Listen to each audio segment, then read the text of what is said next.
And we're live.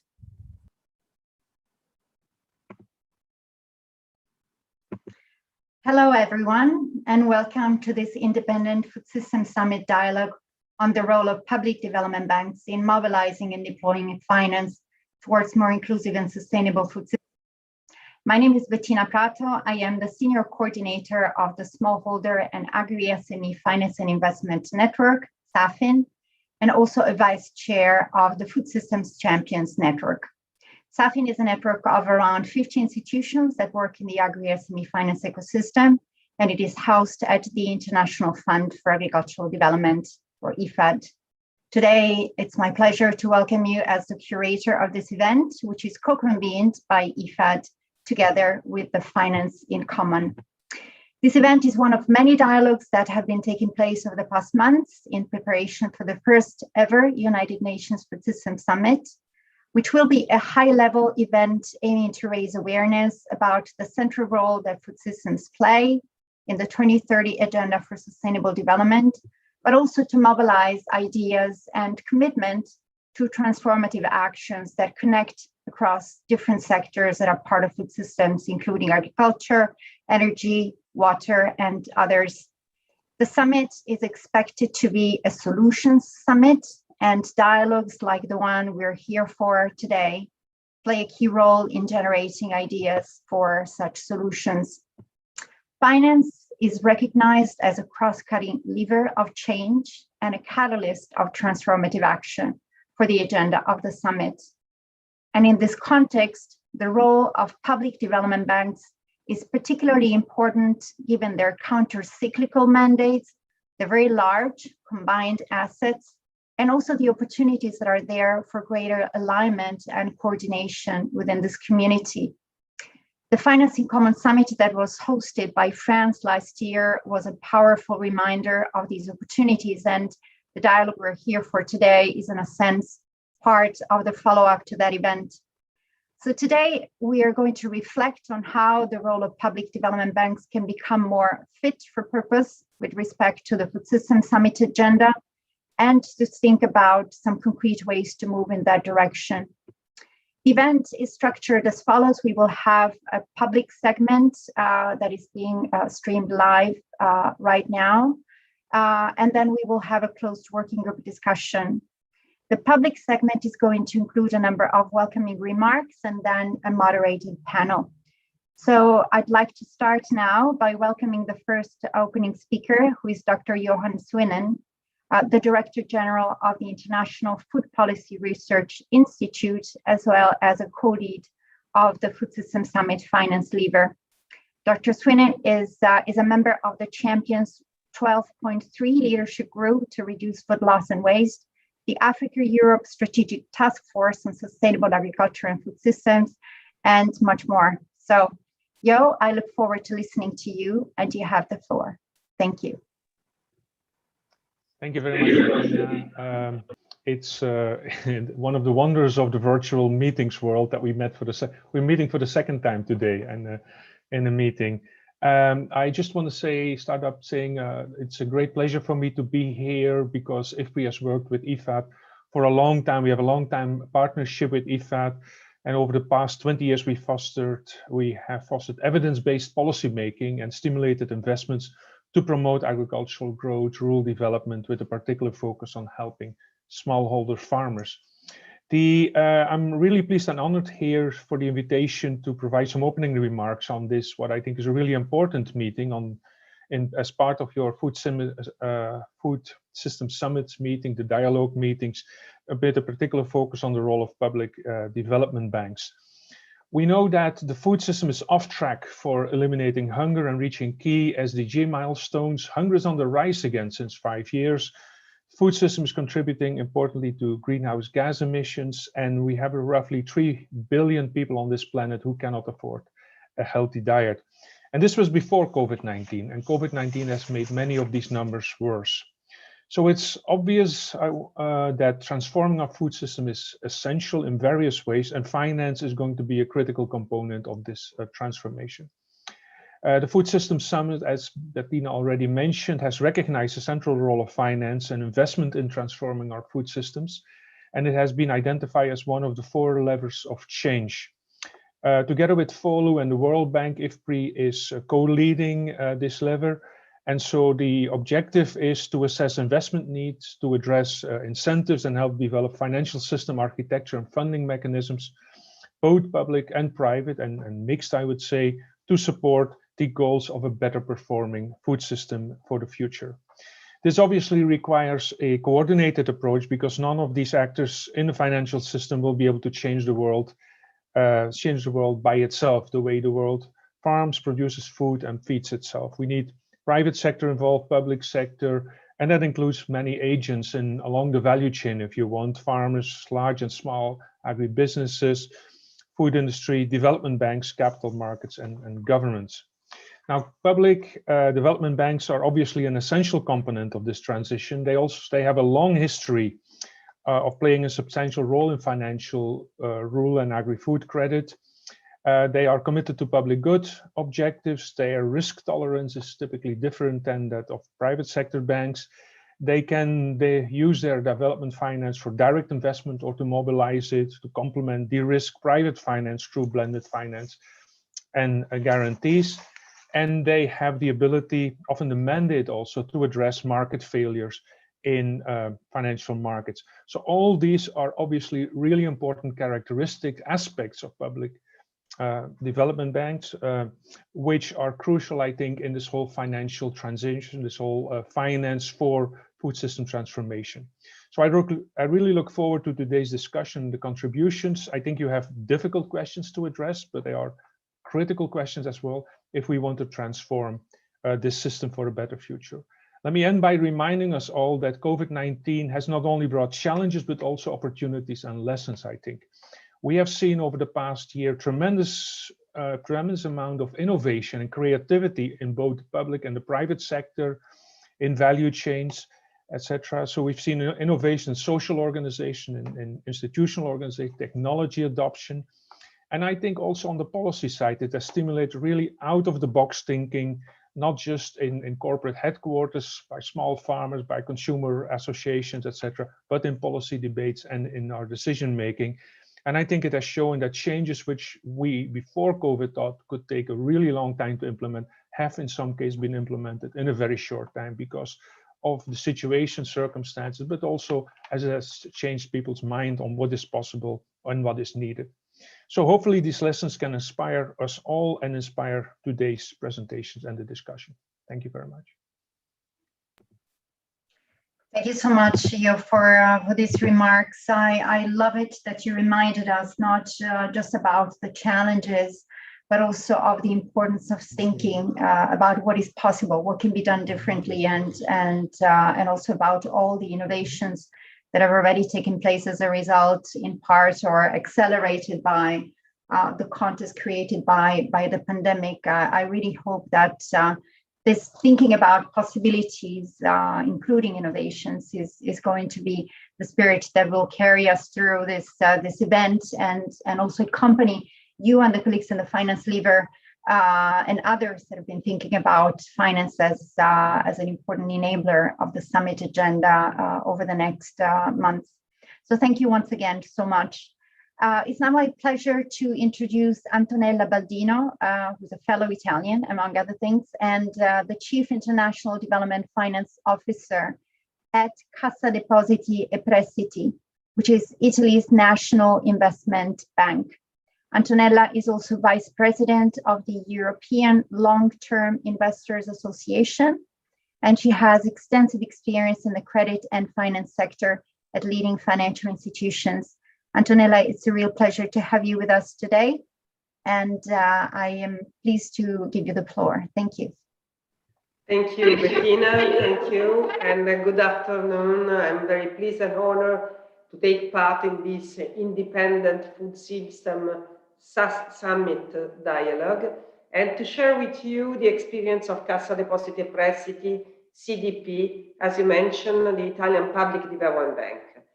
I would like to thank IFAD and Safin for organizing this and leading this event aimed at stimulating a fruitful dialogue on key issues, the transition towards a global inclusive and sustainable food system, and the role that public development banks can play in this transition. As public development bank, CDP operates on both the domestic and the international markets with two distinct but complementary roles, acting as a long-term investor with sustainability as a funding pillar of our strategy and a strong commitment to both 2030 Agenda and the Paris Agreement. From this perspective, we are able to appreciate, I would say, firsthand, the central role of PDBs. PDBs can represent really a bridge between national policy goals and the global challenges, between the public interest and the private capital, and a vehicle to strike the right balance between public policies and market rules. A leading position that was also testified by the success of the first edition of the Finance in Common Summit that took place last November, gathering for the first time more than 450 public development banks active worldwide.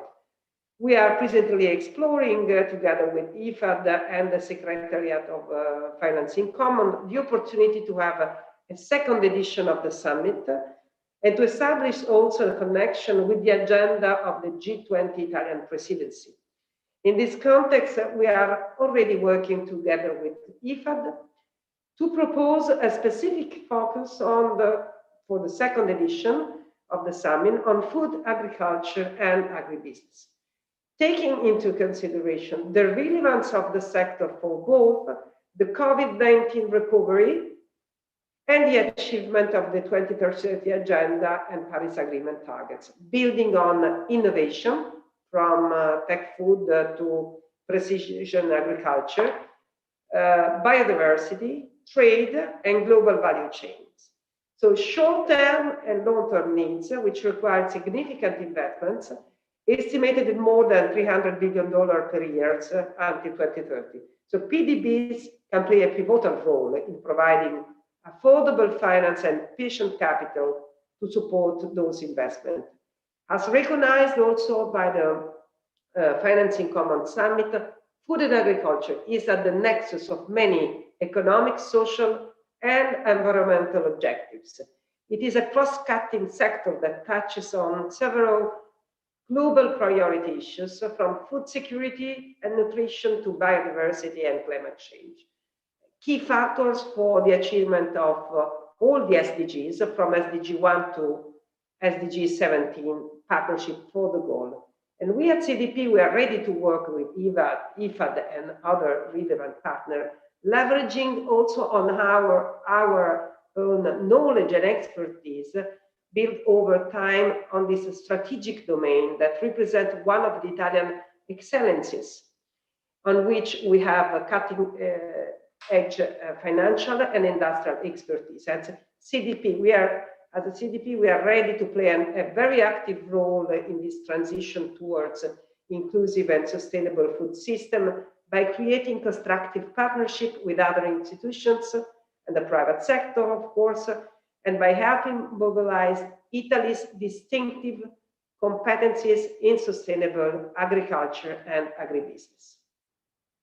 Thank you. Wonderful. Thank you so much, Antonella, for these inspiring remarks, and also for sharing the news about Italy's plans to host a second edition of the food system. Of the Finance in Common Summit, with a focus on potentially or partly at least a focus on food and agriculture. That is very relevant news indeed. I would like now to turn over to our panel.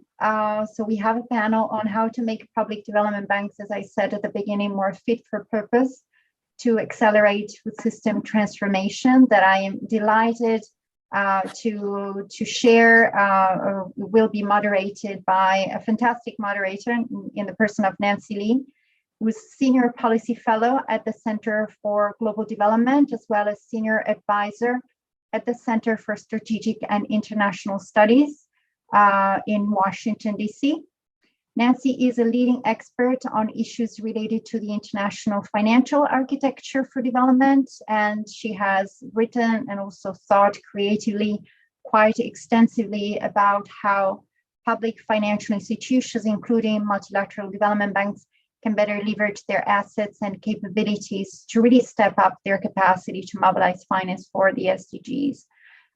Nancy has been inter alia Deputy Chief Executive of the Millennium Challenge Corporation and also CEO of the IDB Lab at the Inter-American Development Bank.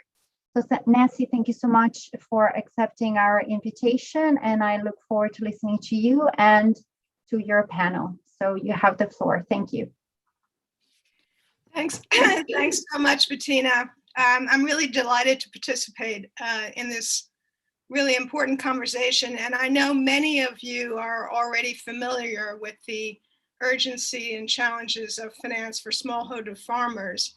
But I think these conversations like this can be used to maybe sound a wake-up call to a broader audience that are less familiar with what I would describe as a crisis in this sector.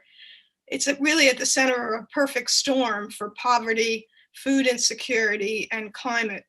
The pandemic is driving a spike in poverty, we know, projected by the World Bank to add about 140 to 160 million people to the numbers of extreme poor by the end of 2021.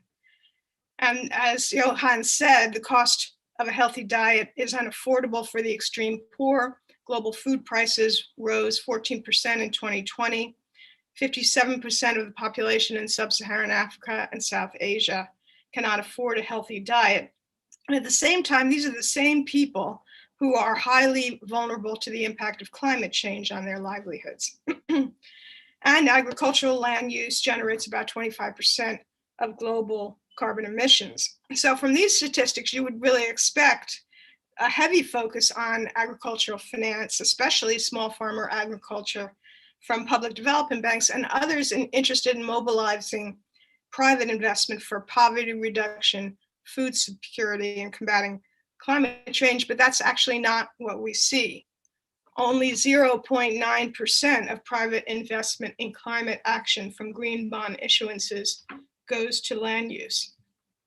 And for DFIs, development finance institutions that finance the private sector like IFC, only 7% of the portfolio is in agriculture and forestry, and we know much of that does not reach small farmers. So why is that? We know it's hard and risky. When I was at the IDB lab, we used to call small farmer finance the toughest nut to crack. And I've argued elsewhere that we really need off-balance sheet vehicles, purpose-built to manage that risk and to reach gaps in capital markets like early stage finance that neither public development banks nor private development banks really can now reach. At least we do have now technology that provides us ways to solve the information problems and the transaction costs that have constrained financial institutions. Geospatial data gives us very granular information on temperatures, moisture, sunlight, and pest problems that are so important to assessing agricultural productivity potential and risk. So this is why this conversation is so important, and we have really an excellent panel of people who are leaders in leading institutions. So let me introduce them very quickly now, and then turn to them for their views. We have Alvaro Lario, Associate Vice President, Chief Financial Officer, and Chief Controller for IFAD. We have Alan Alisando Flores, Director General of FIRA, National Bank in Mexico, focused on agriculture and agribusiness. We have Juan Bucanau, who until January was a Senior Finance Specialist at the World Bank. And we have Mariam Dequille, Director of Sustainable Development Finance at Crédit Agricole du Maroc. So let me plunge in our limited amount of time and first ask Alvaro. IFAD has recently acquired a credit rating to borrow from the market, or prepare to borrow from the market, and recently bumped up its private sector finance program. So why has IFAD sought to evolve from a replenishment-based international financial institution to rely more on borrowing, similar to the hybrid model that we now see in IDA at the World Bank. Why is this seen by the fund and its membership as game-changing at this point of time? Alvaro, please. Thank you very much, Nancy. Thank you for the invitation. Indeed, some of the points you already addressed them in your introduction, and that's some of the issues we are trying to solve. So while this might be a game changer for the resource base, indeed, it's not going to be a game changer for our core mission. We will continue supporting the poorest people in the rural areas across the whole global world. So what we have been seeing, and perhaps the changes are coming from what we're seeing in terms of the state of the world and the development funding. We're seeing new MDBs that are addressing certain parts. We're seeing a bigger focus on climate, donors with high negative fiscal budgets, more funds channeled to humanitarian emergencies, and also to a handful of specific institutions. Some of the MDBs have been raising their capital. However, as you mentioned, there are still high gaps in terms of perhaps that last end mile, and also all of the, let's say, small farm holders. So for us, being a niche institution who has the sole mandate of addressing this gap, we followed what was already in the Addis Ababa action agenda of optimizing the resources and mobilizing our balance sheet. This has entailed a big transformation in many of the aspects on the financial matters, and as you mentioned, has ended with 2 AA+ ratings, which we are very happy with. So leveraging our balance sheet is one part of what we have been trying to address, to especially target, as I said, the very poor, but also we have a universal mandate. And this will be done obviously with a strong ESG focus. So we will be raising funds from private investors that are aligned to this ESG focus. We are already discussing with them. We are going to launch in some months a sustainable development finance framework, and we will be linking through our impact reports. And I think no other MDB or DFI does this, each of our projects specifically to specific SDGs. And this, I think, it's a matter that is very keen to us. We want, we are in the business of trying to achieve, in the case of IFAD, 13 SDGs with a very special focus on SDG 1 and SDG 2. So this is the part where we are trying to leverage our balance sheet. And very briefly, and you touch upon it, the other parts that we are also addressing, and we saw a gap, especially for small farm holders, is on the climate side. We are launching also a vehicle, small adaptation farm for small farm holders, ASAP Plus, which will be focusing on adaptation and on small farm holders through grants, and also a private sector vehicle to address specifically what you said. We know it's very risky, it's very difficult, but that's exactly what we want to do through whether it's equity, especially targeted assistance or targeted technical assistance, or whether it's through guarantees. There's various ways where we can actually use our credit rating to leverage more funds, to mobilize private sector money for this last end mile, which is risky, it's difficult. Sometimes it might entail first losses, but clearly there's not enough. There's enough money for the next parts of the, let's say, sectors. And we have also started the social impact fund some years ago, the ABC fund, that targets also very small loans. But we believe the money going to not only first losses, but the riskiest ventures is not there. So this is where, between our sovereign loan program, our grant program specifically for adaptation small farm holders, and our private sector strategy, all of the three converging together, we will be able to support the SDG 2. Thank you very much. Thanks, Alvaro. That's a very efficient review of a lot of new things that are happening in your organization. So Alan, FIRA is also a leader in market investment, product innovation, digitalization, financial inclusion, financing a green agenda, and mobilizing, in particular, ESG investors. How does FIRA see the issuance of investment products for ESG investors and this wall of money that's supposed to be out there of people that are interested in SDG investments? How does FIRA see that in its financial model now, and what are your plans going forward? Thank you very much, Nancy. Just a brief word of thanks of having our institution present in this dialogue, and the recognition of the strong work that IFAD and SAFIN have been doing in organizing this dialogue. Thank you very much. Well, this is an important question for us because we have invested a lot of time, and I would like to start to describe how this works in our strategy. We believe that the ESG principles and the issuance of bonds in this arena is a main part, the most important part of a strategy. It's not a side strategy for us. We see PDBs as important players to reduce market failure, and we see in this issuance of green bonds some elements of market failure. I would like to mention some. Well, first, when you originate loans that are helping the climate, it typically would require more due diligence, more effort from a financial institution, and more work. And more often, the financial intermediaries that do this type of loans see this more like an expense or something that might make them less competitive, and they are not inclined to do this type of loans with the discipline that it requires. So in this first one, we see an important role of public development banks to lower these costs or to provide incentives to go this way.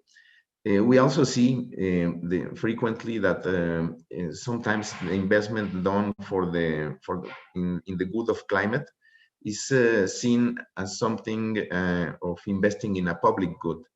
And this is also that the private sector not very often enters freely. You need to nudge the private sector to enter. So that is why we have invested in building an infrastructure to issue this type of bonds, to involve more other institutions, and to lower the cost of entering this type of activity. So in terms of the strategy, this remains as a main strategy for FIRA to do this, and not only a side strategy. And the second idea I would like to share is about how we have seen consolidating this market. And I will talk about the demand, the supply, and the market infrastructure. The demand of this type of bonds, we can see very clearly that investment funds internationally are just talking about a migration of capital to go to more sustainable investments. And more sustainable investment mean that this investment will have to be associated to the ESG agenda. So this migration of capital will come in the following years. And so we understand that the demand is strong and will remain. We also see strong demand from local investors. Actually, you can see that the regulation for banks or investment funds is trying or converging to inviting these institutions to invest in ESG instruments. We see also, in terms of the market infrastructure, the creation of rating agencies that are rating this type of bonds. This is an element that talks about the consolidation of this line of investment. You can see also the second party opinion institutions that are being working in this in rating these bonds as well, and accounting standards that are developed for this purpose, and also regulatory frameworks that entice institutions to issue this debt. As for supply of these bonds, we are a supplier of these bonds. I can tell you that we have seen a more robust source of funding. And when I say a more robust source of funding, first I would like to refer to a more solid demand. So each time we issue a bond, we typically see 1.5 times the money that we are asking coming to the table. But when it is a thematic bond related to the climate or a social bond, this can go up to 4 times of demand. So this is a more solid demand of the bond. So it definitely is convenient to issue this type of debt. It is a marginally lower cost. I cannot tell you that is still evidence, a strong evidence of lower costs. That is, to be honest. And but an important thing about these bonds is that when you have a liquidity crunch in the market, when you see conditions that are difficult for corporate bonds, I can tell you that these type of bonds are more solid demand in terms of the investors keeping them and not selling them. If they are going to sell corporate debt, typically they will start with corporate debt that is not rated with the ESG characteristics. So this, in summarizing, is also a very convenient feature of this type of bonds. And for this reason, and the first one I mentioned, this will remain as a main part of the strategy of FIRA. Thank you very much, Nancy. Thanks, Alan. And I think your emphasis on building market infrastructure as a function of a public bank is well taken. And I'm pleased to hear that there's a lot of interest on the part of local investors in investing in these assets. And perhaps over time, we will see the capital cost differential that you mentioned that we're not seeing yet. But I think there are a lot of investors out there that are banking on that, or will bank on that. So Juan, turning to you, so development banks are financially sustainable as distinct from aid providers.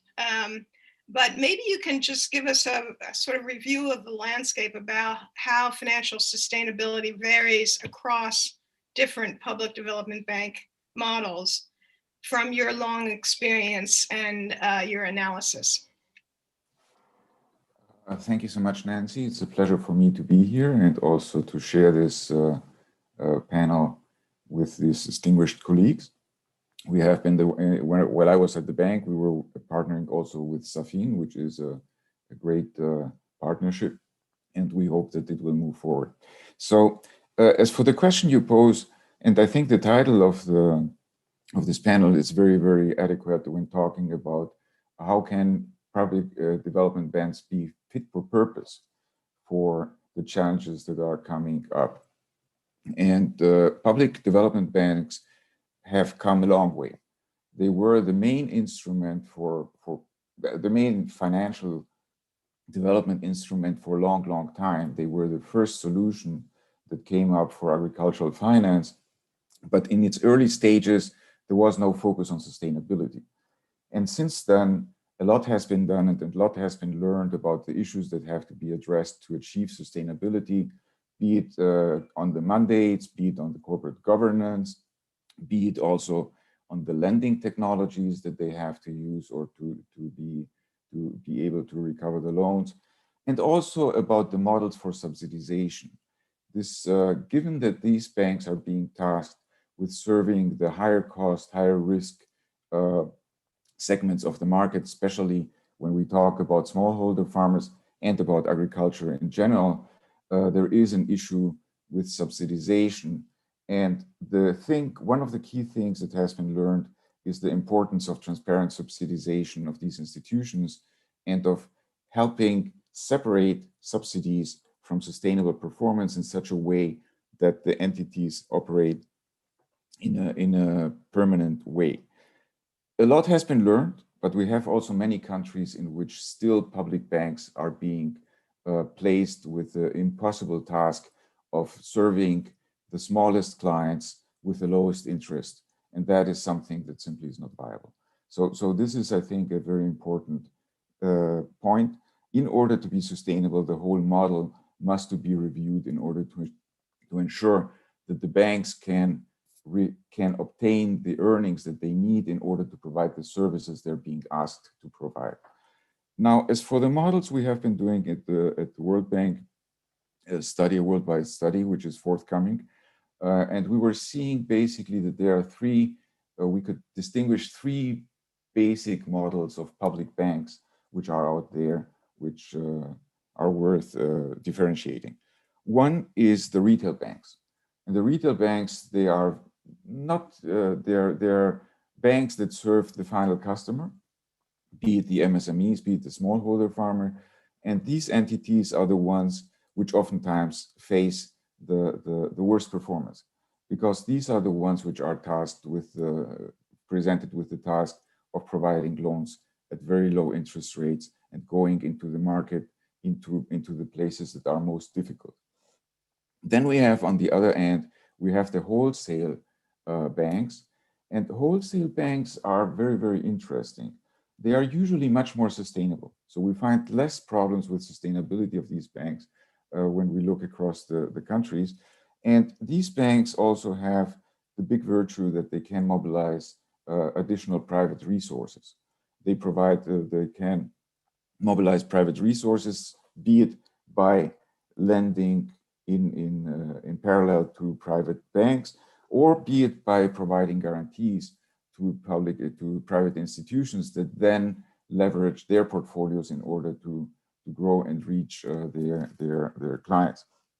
These entities, we think, is the ones that have the most leverage and the most capacity looking into the future. But of course, to operate, they require that there is a private sector that is willing to serve these lower income segments. And this private sector may be other banks, or it may be also other types of institutions like MFIs, financial cooperatives, which are in the market and which can then help to reach the last mile. Then you have the mixed models, where you have retail and wholesale in one institution. There are several of them, and these institutions, they could in theory combine the virtues of both, but you have also an issue that these models also can lead to a conflict of interest, to a significant conflict of interest, because the wholesale part may be lending to an institution with which it is competing on the retail side. And that is something that, of course, is not desirable and that can hamper the development and the impact of these institutions. With this, I would like to close. Thank you so much. Thanks, Juan, for that review of the landscape. Very interesting. And now I wanted to turn to Mariam.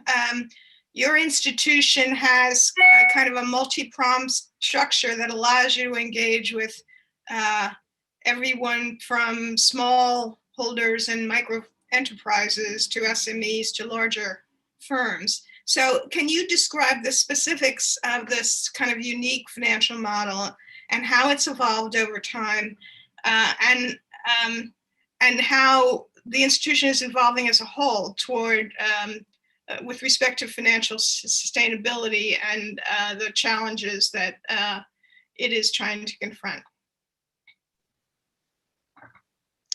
Thank you, Nancy. Thank you for your question. Yes, indeed. This is a very good question, and actually it will be an example of what Joan just said. So Crédit Agricole du Maroc was created in 1961, so it has been 60 years now. And we have experienced broadly two models. The first one as a specialized financial institution dedicated to exclusively the agricultural sector. So of course we faced the usual constraints that you know, and namely the strong concentration of our portfolio. And that became obvious after several droughts happened in a row and caused a massive increase of payment defaults. So to improve our financial stability, and that brings me to the second model, it was decided to transform Crédit Agricole du Maroc into a commercial bank, retail bank, with a public service mission for agri financing. So today we finance all sectors and we can realize all banking activities, but under the supervision of the central bank. As a consequence, of course, we've diversified our portfolio, and also we've decreased the cost of our resources since we can take deposits. That increases our financial stability. And in order to comply with our status and our mandate, our agricultural portfolio has to stand for more than 50% of our total portfolio. So basically, we have 8.5 billion USD as a total loans, and more than 50% of that goes to the agricultural sector. But on the other side, being under the supervision of the central bank makes it more difficult to comply and to fulfill completely our mission. So for example, it's more difficult to finance non-bankable farmers with no collaterals, or farmers that have no land titles, of course. So we had to find a way to change this, because these farmers represent a large part of Moroccan farmers. So to cope with this, we have created two instruments, so two different specialized subsidiaries, one for microcredit that serves the bottom of the pyramid, and the other one dedicated to agricultural mesocredits, and that serves what's generally called the missing middle gap. So we can target those specific, the farmers who are in between, and each one of these subsidiary is financially sustainable and benefits from the synergy and expertise of the parent bank, which is Crédit Agricole du Maroc. And thanks to this combination of instruments, we finance today more than 30% of the farmers, the Moroccan farmers, which has still be improved, but still it's quite interesting when we compare it to the 6% that we usually have in African countries. So this is how we manage to find our financial stability. Thanks, Mariam. I mean, clearly, what's interesting and impressive about this is that you are adapting without losing your mission of reaching these difficult to finance small farmers. So with offering different kinds of products and services across the spectrum. So I think that's very impressive.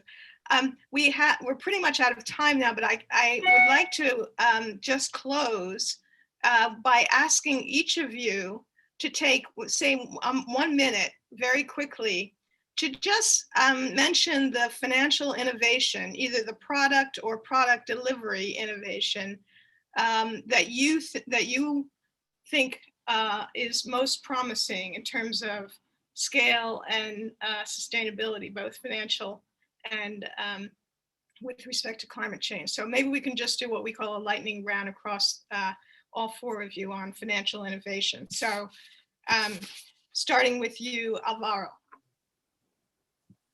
Thank you very much, Nancy. So perhaps let me reiterate some of the messages. For us, we will be issuing private placements in all sorts of what we would call the colors in green, blue, ESG, SDG, given that our mission is just related to all of them. So I would say we're a pure player in that sense. So that's going to be important for us. Another important part for IFAD is going to be the adaptation for smallholder agriculture program, which is the climate financing through grants to increase the resilience of the vulnerable communities, with special focus perhaps on what's our focus, youth and women.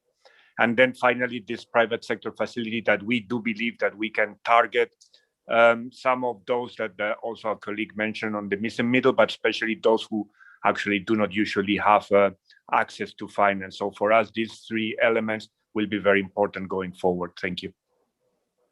Thanks. And Alan, over to you. Thank you, Nancy. Well, it's a pity we have only a few minutes, but let me tell you what we see as a very promising area of investment in innovation.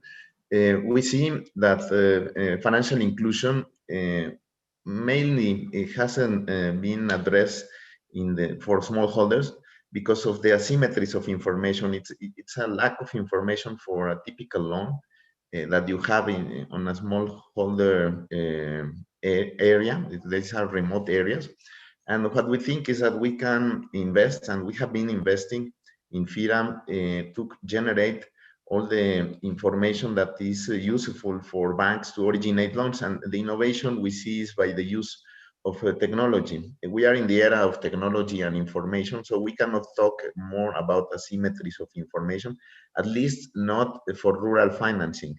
What we see is what we can invest, and we have been doing it in gathering all the geo-reference for smallholders. And we are also centralizing information coming from satellites and coming also from climate sources and also gathering a group of people in our institution that can provide advice to smallholders. And all this information can be sent to the smallholder via digital interfaces.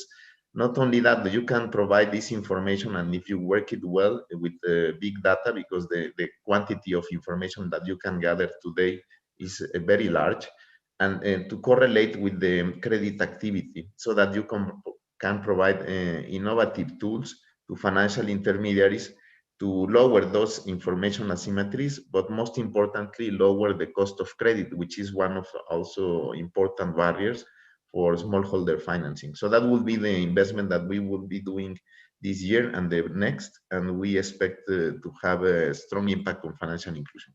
Thank you. Excellent. Thanks, Alan. Juan, what about you?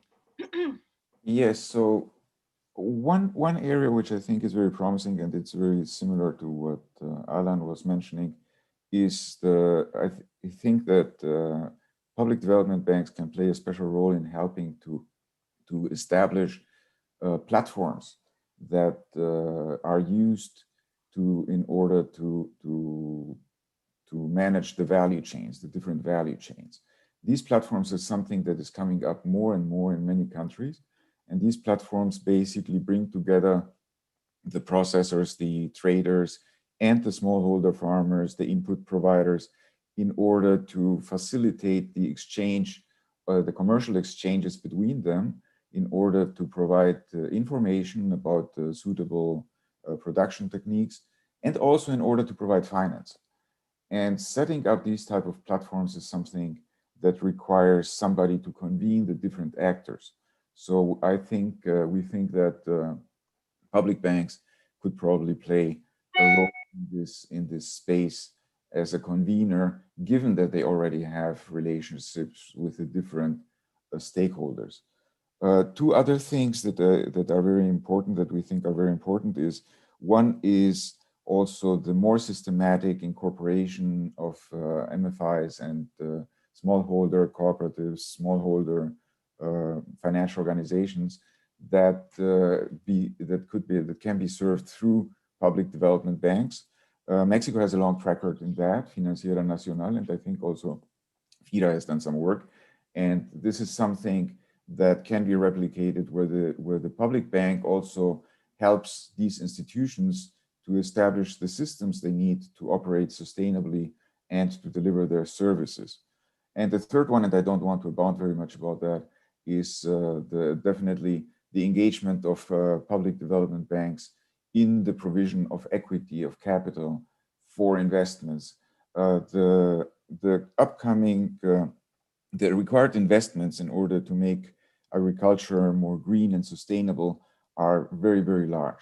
And they will require the incorporation of new technologies. And that means that we will need also the concurrence of private investors, venture capital investors, angel investors, and who could be partners of public banks if public banks set up adequate vehicles in order to provide equity investments.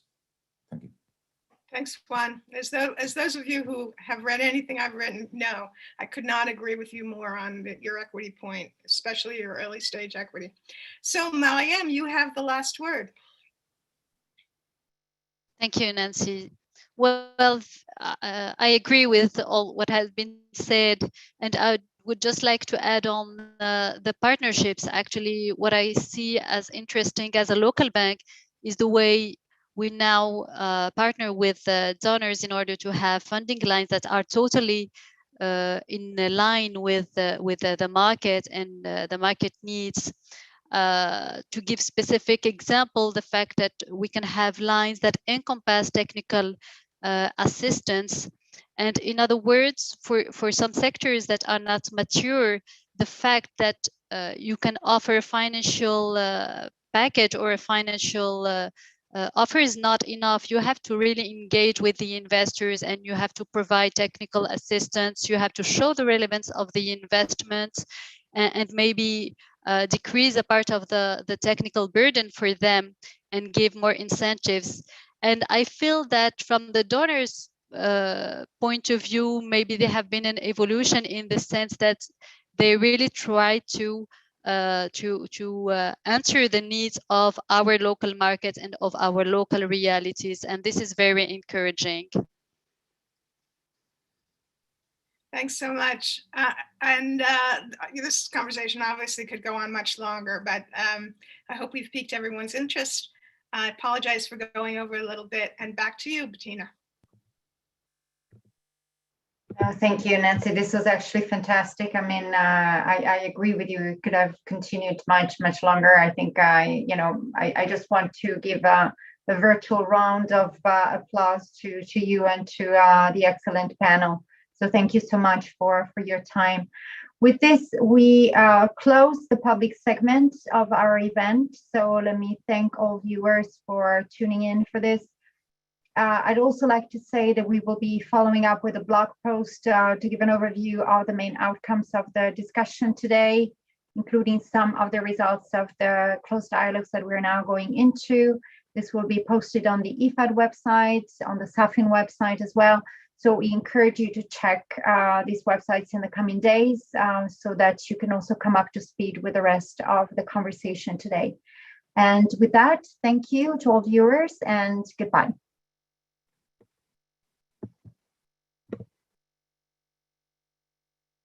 Thank you.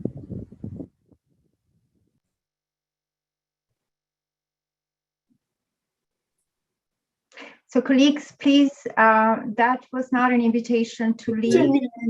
Everyone.